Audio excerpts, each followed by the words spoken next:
Alô, alô, galera! Estamos ao vivo aqui na nossa live e enquanto isso, na minha janela tá um panelaço danado. Não sei de onde está vindo. Olha aí o panelaço.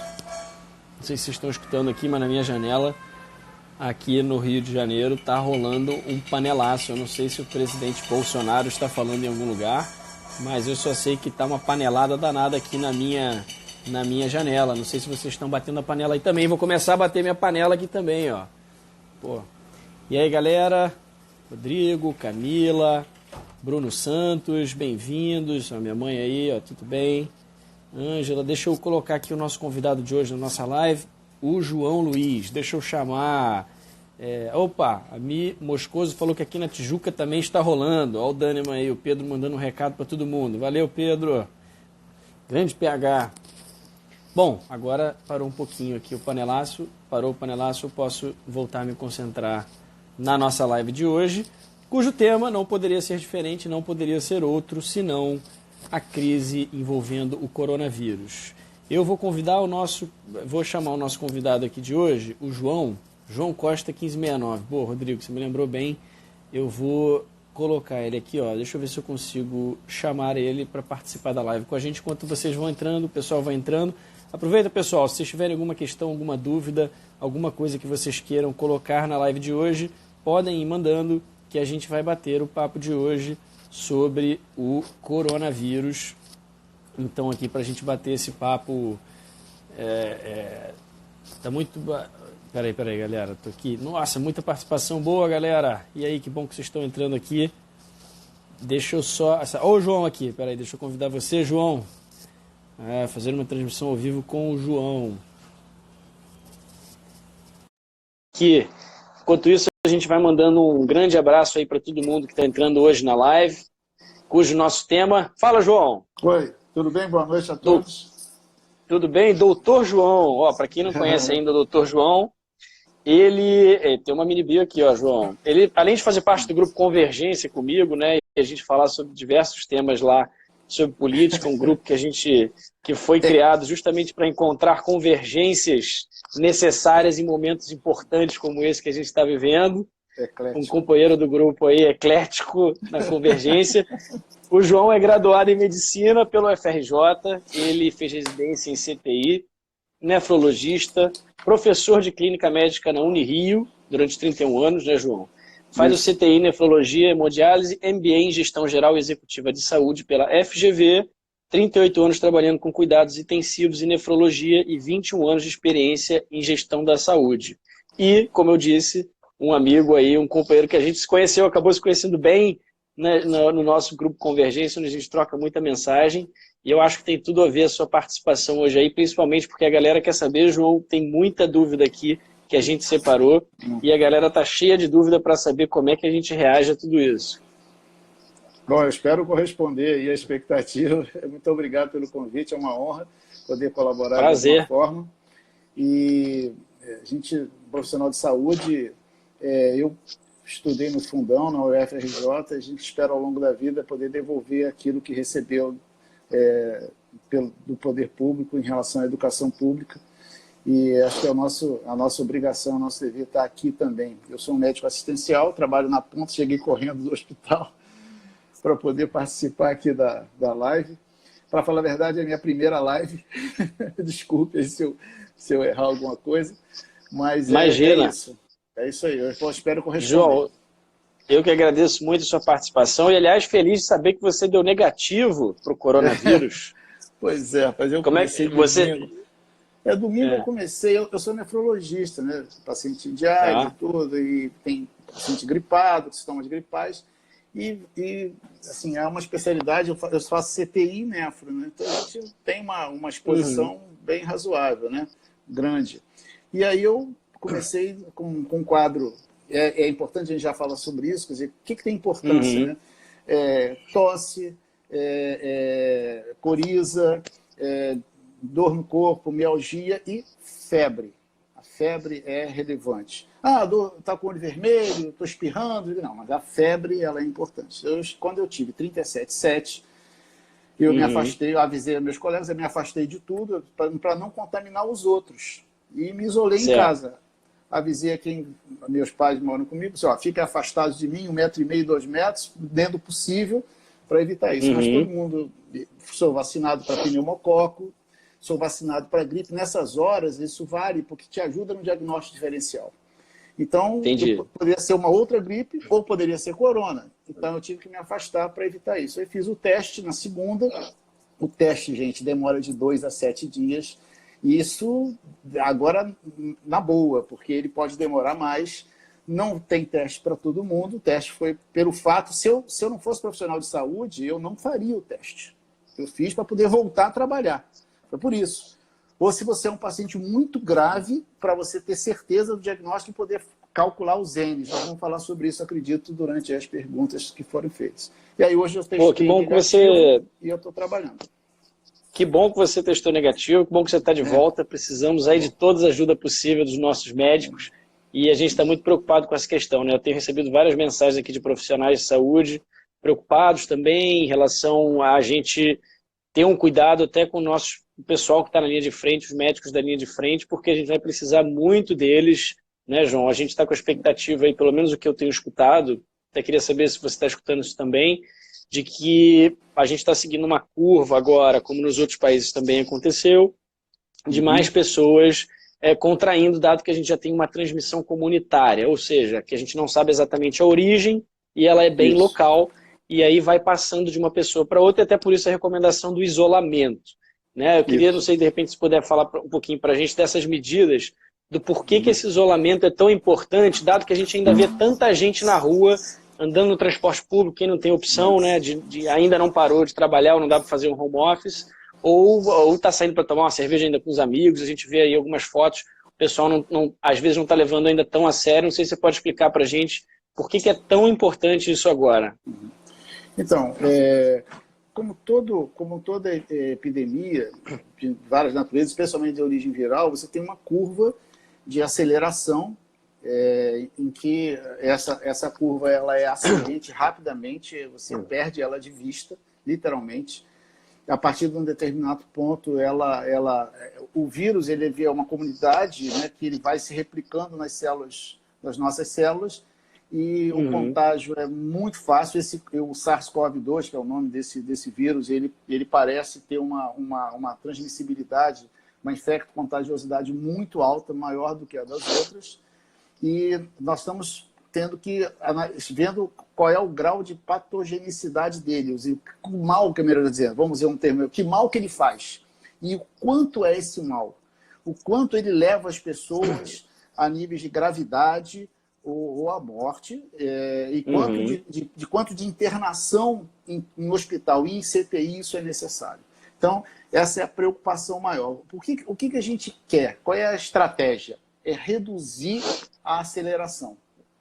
Nós sabemos que, a partir de um certo número total de casos, essa curva tende a declinar.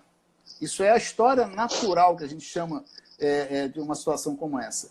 Então, o que a gente quer é que, em vez de ser um foguete subindo de curva, que seja uma curva atenuada, para que a gente alcance esse número lá na frente com calma e possa se organizar em termos de hospital, de CTI, enfim, de todas as medidas, ou a surgir uma vacina, surgir uma medicação, quer dizer, a gente ter tempo para isso. Se a gente começar a deixar todo mundo se infectar rapidamente, a maior parte das pessoas vai ficar bem. A verdade é essa. São pessoas jovens, a nossa população ainda tem um percentual de jovens maior.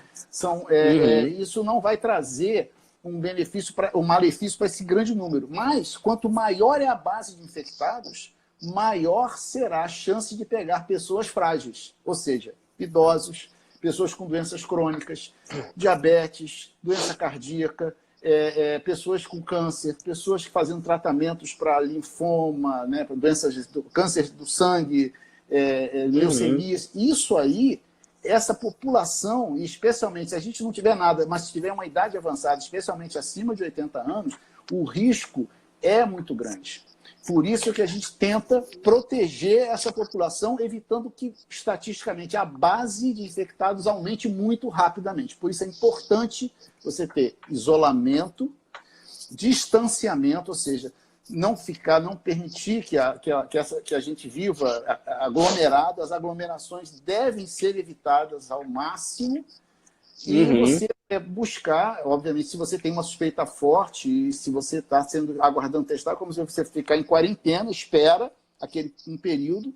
Há uma série de discussões sobre o prazo necessário para isso, para que você possa ter alguma segurança na relação social. E aí, aproveitando esse gancho, a Estela, que é afiliada do Novo, super ativa, está em todos os eventos, mandou uma pergunta para a gente aqui. Se você sabe, João, se você não souber, a gente depois dá uma pesquisada aqui e manda para ela. O que ela faz se você tiver essa suspeita, né? Quer dizer, se você tiver com sintomas e se sentindo verdadeiramente aí mal, né, no fundo. Porque, como você bem falou, nesse momento não é para todo mundo sair correndo para o hospital se tiver uma tossezinha, se tiver uma questão, porque senão também vai prejudicar os trabalhos lá nos hospitais. Então, quem tiver esses sintomas deve ficar em casa. E só realmente quem tem que procurar é quem está com agravamento, né, desses sintomas. Isso. E ela perguntou qual é o número que ela deve ligar para informar sobre casos suspeitos e estão fazendo teste em casa para evitar esse deslocamento. Você saberia dizer, não? Tem algum número específico que a pessoa deve informar? Se não souber, tranquilo, a gente depois pesquisa e manda para ela aqui. É melhor pesquisar e mandar para ela, mas deixa eu explicar qual é a lógica disso. Assim, não é que se queira necessariamente limitar o acesso, se recomenda limitar o acesso. O acesso, ele vai ser limitado logisticamente, ou seja, pela falta de condições para atender a todos. O que acontece? Nós temos que evitar a ida sem gravidade às instituições de saúde, sejam consultórios, sejam ambulatórios de hospitais, consultórios particulares, consultórios especializados, se não houver uma necessidade clara, especialmente hospitais, emergências, unidades de pronto atendimento. Por quê? Porque se você tem dúvidas, mas não está grave, ou se você tem um nível de sintomatologia e sinais, né, febre ou que é limitado e administrável com medicações. Eu vou explicar melhor isso. Você vai chegar lá, vai encontrar pessoas mais graves. Se você for um portador pouco sintomático, se você for uma pessoa pouco sintomática, você vai levar germes para lá, você vai levar vírus para lá, você vai expor você e os outros. Então, assim, claro. E vai ficar aglomerado do mesmo jeito. Então, quais são as recomendações? Não ter pânico. Se você começou a ter sintomas clássicos, coriza, tosse, dor no corpo, febre até 37,6, 37,7, enfim, todo o cortejo, que a gente chama sintomático, você tem que usar medicação, paracetamol ou dipirona, especificamente, não usar nada de cortisona, não usar nenhum anti-inflamatório não hormonal, não usar ibuprofeno, que é muito comum. Evitar não pode usar isso. Usar somente paracetamol ou dipirona. Se a febre responder a isso, muito bem. Se a febre não responder, você pode procurar ajuda. O outro sinal importante é o cansaço ou a falta de ar. Se isso não melhora com o repouso imediato, você também tem que procurar. É claro que se você sabe que tem uma doença de base, você tem problema cardíaco, você tem problema pulmonar, você é um tabagista, é um fumante que já foi recomendado parar por vários motivos. Enfim, se você tem doenças, doenças pré-existentes, doenças prévias, você tem que estar preocupado realmente. Certo? Agora, se você é diabético... Diga. Não, é só porque, pegando também um pouco desse gancho, e aí você já não foi para lá, a pessoa está com um pouquinho de sintoma e fica preocupada, como a Márcia Naidinha aqui que mandou para a gente, se ela eventualmente, por exemplo, eu estou aqui de home office, tenho o meu cachorro, né? Ele tem que ir ao banheiro, e acaba que eu tenho que levar ele na rua, não tem jeito, de vez em quando, ainda que evitando essas aglomerações. E aí algumas pessoas que precisam dar essas saidinhas rápidas, ficam um pouco na dúvida se na volta precisa higienizar os sapatos ou deixar o sapato perto da porta. E também, se em casa água e sabão seriam suficientes para higienizar superfícies, tipo uma bancada, né? Uma bancada de lavar a mão, um puxador de gaveta, maçaneta, quer dizer, tudo que a pessoa encosta objeto tem essa transmissão, a pessoa tem que tomar esse cuidado também, não? A chamada transmissão por fômite, né? Fômites ou Fomit. superfícies. Essa transmissão, ela é uma contaminação que não é a mais importante. A mais importante é a questão da gotícula, são as droplets, as gotículas que podem chegar a 1,5 m, uma vez 1,8 m de distância. Quase 2 Quer dizer, metros de falar distância. muito perto, dar beijinho. Nada. Realmente isso é um problema, certo? A Sim. tosse não educada, você tossir, você joga para frente aquele aerossol. Então, tudo Espirro. isso, tosse, espirro, tudo isso aí realmente tem relevância. Então, isso tem importância. Você respira, eu estou respirando o mesmo ar que a pessoa, a distância, não. A transmissão não é pelo ar. Não é pelo ar. O vírus não sai voando, entendeu? Não tem essa. A questão mais da saliva, da gotícula saliva, que sai. E as suas mãos. As suas mãos que você pega nas coisas, ou que se contamina, passa a mão na boca, no nariz, se contamina os outros, e aí sim, você contamina as superfícies. No que você contamina as superfícies, ele pode durar. Existem vários estudos mostrando... Então, quer dizer, só para ver, por exemplo, ó, espirrei aqui, espirrei na mão, aí depois o camarada vai lá e passa a mão na mesa, então, na cadeira. Aí isso pode transmitir também. Espirrou, tossiu, você tem que parar o que você está fazendo, vai lá lavar a mão, passa álcool gel e começa de novo. Por isso melhor espirrar assim, né? O Luiz Fernando Corrêa, que é um amigo nosso, eu vi ele chamando a atenção, mas ele disse, você tem que ser um Pôncio Pilatos obsessivo, entendeu? Com toque. Entendi. Obsessivo, você tem que lavar as mãos obsessivamente. Realmente é de gerar toque mesmo, transformando obsessivo como simples lavar a mão, porque não tem outro jeito. As superfícies, para responder diretamente a elas são realmente um problema. Ele pode sobreviver ali por horas, a chegar a 9 horas de sobrevida. Em algumas superfícies pode chegar a dias. Então você tem realmente que ter um cuidado. Você pode encontrar isso na internet, em vários gráficos. Agora, o que você vai limpar? Limpar com água e sabão, tudo bem, mas você nem sempre pode limpar uma superfície com água e sabão. Depende da superfície, o que é que está em cima, não sei o que. Aí você vai levar tanto tempo para fazer aquilo que não vai ser prático. Então, existem alguns produtos, né? E eu vou falar aqui uma marca, por exemplo, porque não tem como não falar, não é propaganda. Claro, mas tranquilo. Tem o Lisoform. O Lisoform, ele funciona bem, tá certo? Agora, para falar um genérico, que é viricida e resolve tudo, além do álcool gel, tá certo? O álcool gel funciona muito bem a 70%.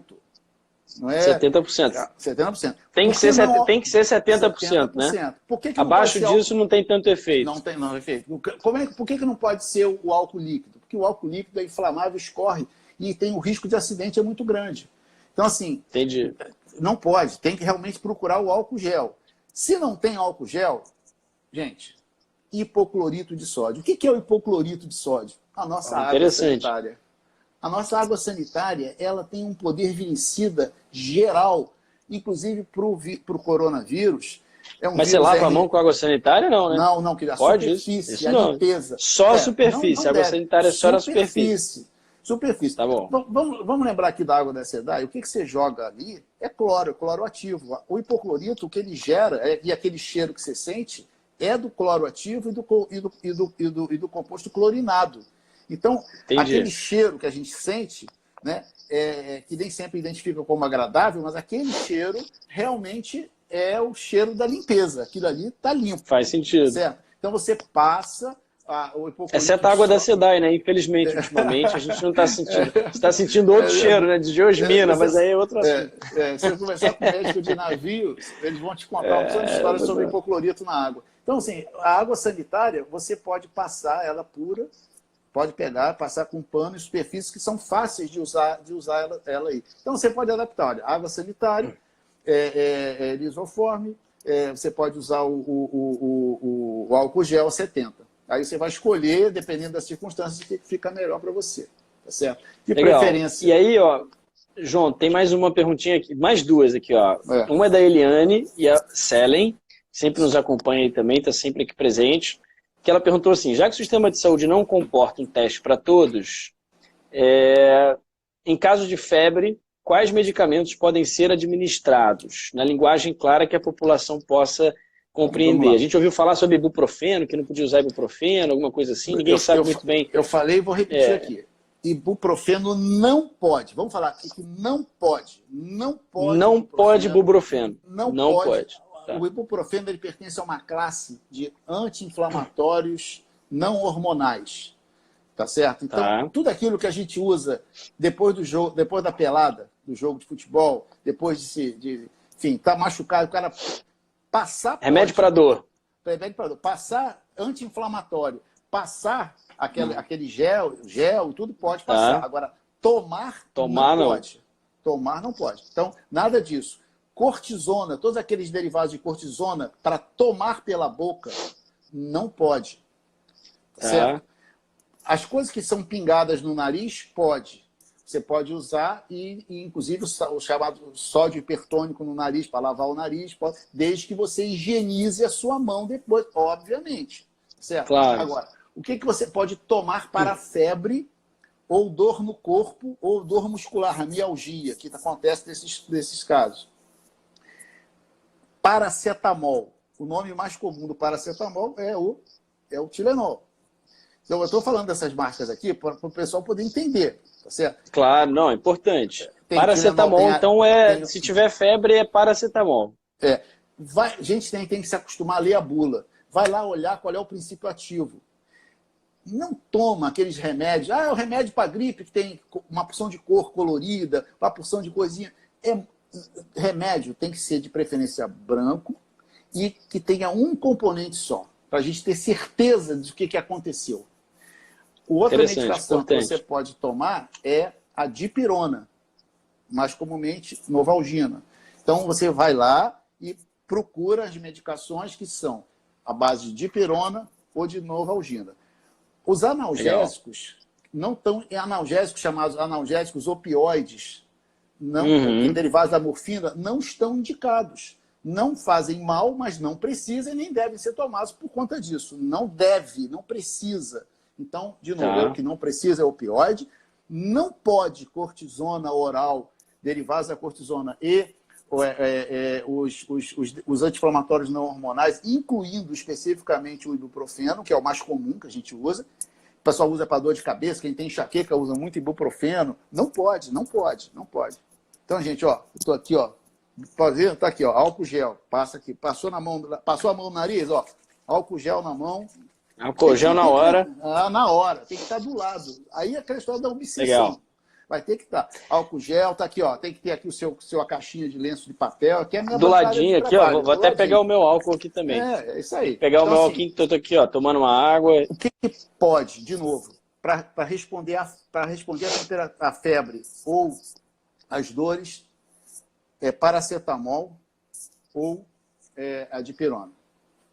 Perfeito. Você está ouvindo falar aí, João, de repente na comunidade médica, se estão desenvolvendo alguma vacina, você já está sabendo disso? Você acha que vai demorar muito aí para a vacina surgir? Isso é uma pergunta do Lucas Miles, que mandou aqui para a gente.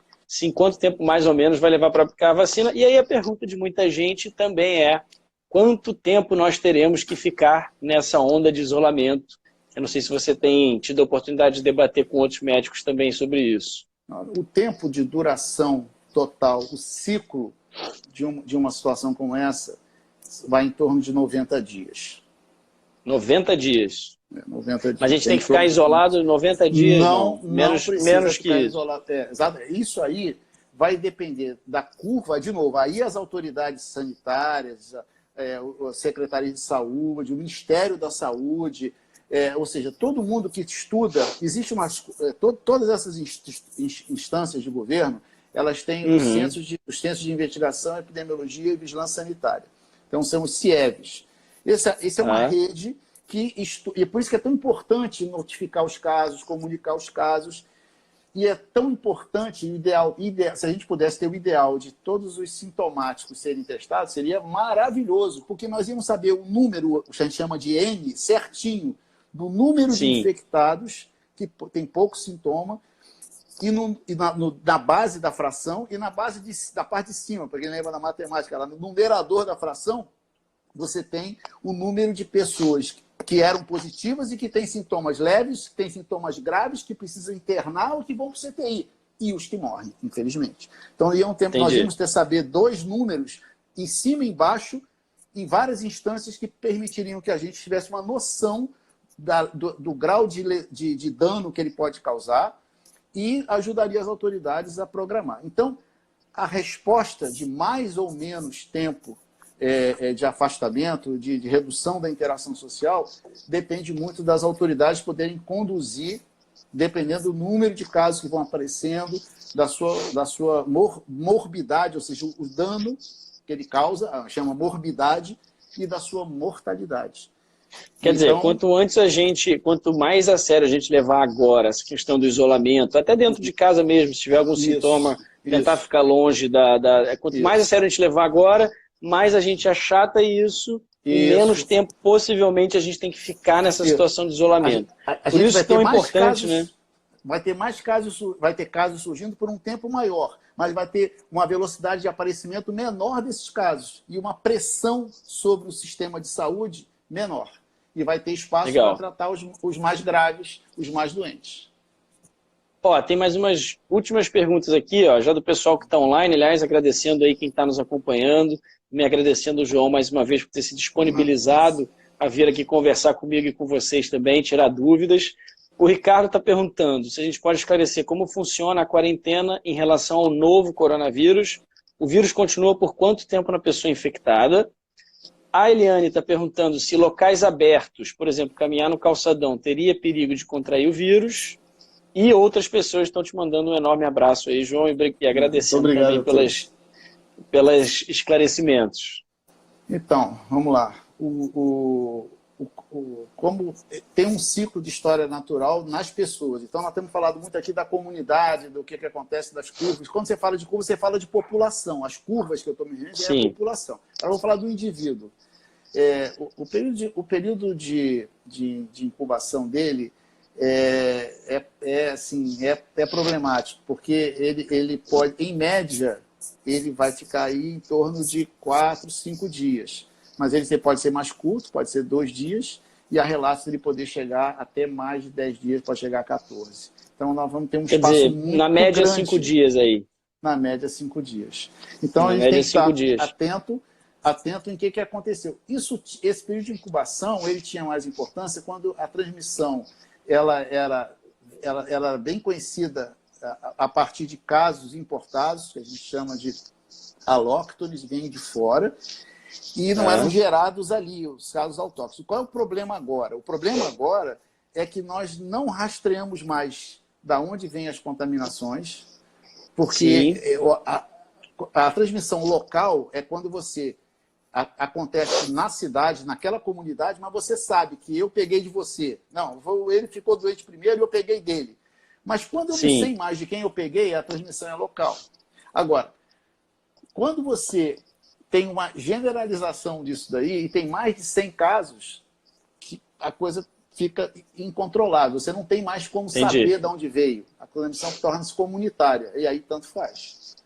E aí é por isso, aí pegando a pergunta da Eliane, aí em local aberto pode ser que você eventualmente pegue também, mas não pelo ar, né? Como você já falou, quer dizer... Não pelo ar. Então, assim, em local aberto tem menos probabilidade que você não pega no ar. Se você garantir que você vai caminhar sozinha, sem perto de ninguém, não vai encostar, não vai parar para tomar o chopp, encostou aqui, encostou ali, não sei o que, pegou o coco, que o outro pegou, o sujeito que estava cortando o coco. Se você garantir que não vai ser um passeio asséptico, isolado, vai lá. Mas você não. Por exemplo, você mora no prédio, aí a pessoa espirrou, apertou o botão do elevador, não limpou a mão. Isso, aí você vai lá depois, em seguida, aperta o botão do elevador, dá uma coçada no olho e vai. Você vai falhar em algum momento. Você mexe involuntariamente milhares de vezes, dezenas de milhares de vezes por dia no rosto. Você não vai lembrar de tudo. É verdade. Não tem como. É verdade. Você Teria que limpar a mão 100% das vezes antes de tocar no rosto. Né? Ó, eu já aqui, ó, coçando o nariz. Já era. Tem que lavar a mão. E você vai dizer o seguinte, como é que você faz isso? A mão, geralmente é a mão é a mão dominante, que você usa. Então, se você é destro, aí você vai pegar a sua mão direita e ficar, o que vai fazer? Vai botar uma fitinha na mão? Não pode mexer na mão. Entendeu? É verdade. Um complicado. Então, assim, a questão de sair tem essas questões todas envolvidas. Mas Entendi. tem uma outra pergunta aí, que é da duração do indivíduo. Então, falei do período de incubação. Depois, você tem um período de até 14 dias, ou seja, quase um mês nessa lenga-lenga de pegar, aparecer e continuar. Então, nesse total, você, uma vez, o teu risco vai ficar em torno de 28 dias. É uma dor de cabeça danada. Você não tem como garantir. Fica incubando ali 28 dias. Não. Incuba antes. Não? A dor, eu entendi para ele, que ele perguntou para mim quanto tempo vai durar. A duração quando tiver nele. Sintomas nele. Então, aí você considera que depois de 48 horas a 72 horas assintomático, aí tudo bem, você está curado. Entendi. Agora, existem João, mais técnicas, né? Essa questão do assintomático é interessante. Quer dizer, mesmo que eu não tenha nenhum sintoma, pode ser que eu esteja contaminado e não saiba. Não é isso? Não saiba. Quer dizer, pode ser que não tenha nenhum sintoma, eu estou aqui falando com você, posso estar com coronavírus agora, nem sei e transmito para uma outra pessoa. Que esteja ao seu lado. Exatamente. Que esteja ao meu lado e pode ser que essa pessoa... Se essa pessoa for uma pessoa que tem algum problema de saúde, esse é o problema de reduzir a base da contaminação. Por isso que o distanciamento social é importante. Em alguns casos, o isolamento é importante. Porque tem que isolar, ficar quieto em casa, especialmente pessoas de idade, isolar as pessoas, porque elas são suscetíveis. Entendeu? Então, essa é a grande preocupação que a gente tem. E a pergunta da Andréia, depois de curada, ela pode ser uma propagadora do vírus, não? Não. Curou, tá bom. Curou, passou. Curou. As discussões que estão sendo feitas hoje é em relação a se esse vírus especificamente ele pode recrudescer. Tem que entender também que a gente não tem resposta para tudo. Então, assim, claro, a gente sabe que algumas pessoas relatos de casos de recrudescimento dos quadros pulmonares. É um vírus que tem um tropismo pulmonar, um tropismo pela parte respiratória muito grande. Então, é preciso que nós tenhamos lembrar disso tudo, tá certo? Então, se você é fumante, se você tem doença pulmonar, se você é um asmático não controlado, asmático que não tem controle ruim, tudo isso você tem que levar em consideração. Então, você tem que estar atento a isso daí. João, mais uma vez, cara, muitíssimo obrigado pela tua disposição, de falar com a gente aqui. Tenho certeza que ajudou todo mundo que está acompanhando essa live. Vai ficar disponível 24 horas. A gente vai se falando lá no nosso Convergência, né, no nosso grupo eclético importante. E se você quiser mandar um recado aí para alguém, enfim, quiser falar alguma coisa, estamos aí. Manda ver. Peço a vocês aí que tenham atenção a sites de qualidade. Evitem transmitir informações falsas, evitem as fake news, por favor. Transmitir fake news em saúde é um desserviço, é um verdadeiro crime contra todos, entendeu? Por mais ansioso e boa vontade que você tenha, descobrir a cura do corona, e vou tomar limão, só vou comer laranja. Gente, pelo amor de Deus, por favor, fiquem atentos a informações de boa qualidade. Vejam os sites do Ministério da Saúde. Tem o site do Ministério da Saúde, o Coronavírus no SUS. Tem a Secretaria Municipal, a Secretaria Estadual de Saúde. Tem um aplicativo também, né? Tem um aplicativo sobre Coronavírus SUS, ele está ali. Coronavírus. Vai no site da Organização Mundial de Saúde, quem lê inglês, tem alguns tem tradução. Gente, olha, tem lugares de informação de qualidade. Por favor, esse é o meu maior apelo aqui a vocês, é esse daí, em relação à qualidade da informação que está sendo difundida e que vocês difundem. Não difundam fake news, tenham cuidado com isso e lembrem-se que essa que essa doença é uma doença nova, a Covid, coronavírus disease, Covid-19, começou em 2019. Covid-19 é uma doença nova, é um vírus, o SARS-CoV é um vírus que mutou novo. Podem haver outras mutações, a gente não sabe ainda, está se acompanhando isso, está sendo muito acompanhado, porque entende, está longe de mim entender isso, eu não sou geneticista, não faço biologia molecular, enfim, todas as áreas que estudam mais isso daí. Então, assim, é importante vocês saberem que as informações podem mudar. Não essas informações básicas epidemiológicas, mas as informações médicas de precisão podem. A vacina leva, perguntaram, eu não respondi, ela leva um tempo, não é curto para ser desenvolvido, tem tecnologia para desenvolver mais rápido hoje, mas tem que passar por testes em humanos, isso leva tempo, tem questões éticas e de risco envolvidas. Então, a gente não pode sair apressado, a gente pode andar rápido, mas não adianta ter pressa. Ser rápido é uma coisa, ter pressa é outra. Então, é importante... O importante é ir para o lugar certo, né? Não adianta sair correndo para o lugar errado. Correndo, exatamente. Então, existem medicações que estão sendo estudadas, existem vacinas que estão sendo estudadas e testadas, e nós esperamos que, em algum prazo, não dá para se pensar em semanas, meses, não adianta a gente achar isso. Se for uma surpresa, mas vamos acompanhar o progresso aí da ciência, tá bom? Doutor João Luiz, muito obrigado mais uma vez. Acho que todo mundo gostou bastante, todo mundo te mandando um abraço aí, agradecendo. Eu também te agradecendo aqui mais uma vez. Vamos continuar em contato, falando bastante aqui pro pessoal o que está rolando. E quem sabe a gente marca mais uma dessa aí mais para frente. Isso, álcool gel, eu vou ter que passar o meu também aqui, ó, saindo daqui. Água e sabão. Saindo daqui, ó, água e sabão, fica 20 segundos lá lavando a mão, bastante. E fica aqui, então, um forte abraço para você. E vamos que vamos aí. Parabéns pelo teu trabalho. Muito obrigado também por estar na linha de frente aí, ajudando todos nós. Tá bom. Valeu, João. Também. Um abração. Tchau. Um abraço. Tchau, gente, que assistiu aí, ó, para todo mundo que assistiu também. Um forte abraço. Obrigado pela participação. Valeu. Tchau.